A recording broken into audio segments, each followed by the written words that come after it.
थोड़ा मुस्कुराइए, मुस्कुराइए, स्माइल, उठ दिखाइए,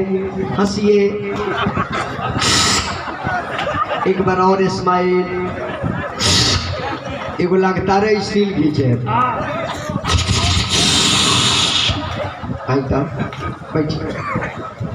साच एहे में बची है जने लोग बा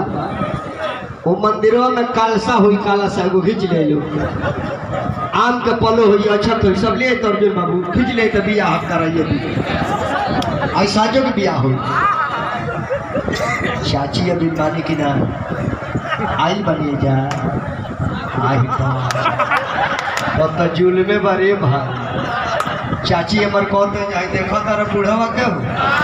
अभी लाल पियर देख के मरत बाबू यारे अब रहुआ कबो मरब ना, अब रहुआ शिव जी बन गनी, अमर हो गनी। और फोटो 2 मिनट पे अमेरिका में जाई, ट्रंप देखिए नु उनका टेम्परेचर बढ़ जाए। अर्जुन बाबू के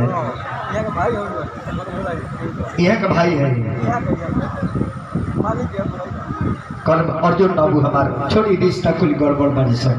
ढेर फरियावला के काम रखे आज रुपये बात वाली मिर्गी छलवा में और वो लगे जेबो रखे पहाड़ पर रहेला खपड़ोइया में पानी पिए वाला हादा बिरनी कुली संगतिया में चारे हजामी सामने बैठ हजामिन सामने काहे बैठे वैसे पंडित जी का श्लोक लड़त रहे।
लड़का के मामा जी के तरफ से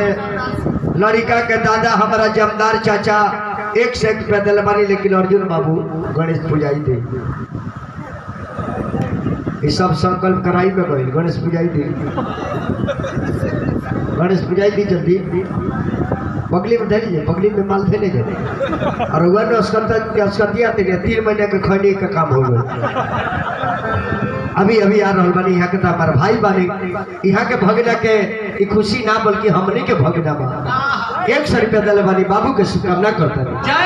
बाबू यारे ओम शांति नमः शांति हरि ओम शांति भारत वर्ष रेवा खंडे अर्जवर्ते जम्बू द्वीपे कलयुग प्रथम चले। हाँ हाँ अरे ई पंडित जी कहाँ के होई? अरे ई पंडित जी काशी जी के फेरल हुआ वो कहू लागे बोली ओम हरि ओम अपन नाम धरी राम के हे भगवान देखिए एहू में कारण बा राम केवल राम सेवक यानी शिव जी राम के सेवा करले तब अमर हो गए वह बन का हमारे परीक्षा नहीं क्यों दे जाने मंदिरों में से निकल के आकर हमारे परीक्षा लेते होते कहा कि बोलौनी हो काका के आ गई नहीं रहूँगा का महादेव कोई मजा के भेटा देता तो एक एक निवेदन कर एक कोरोनावा के काहे न पर्ची से खूब इशार काहे न खजा एक के कोरोना माई कोई के पूजा में रारू कोली से तब इशार जाते नहीं के अब कौन तरह से मंदिर में पूजा नहीं कोरोना हो जाएगी।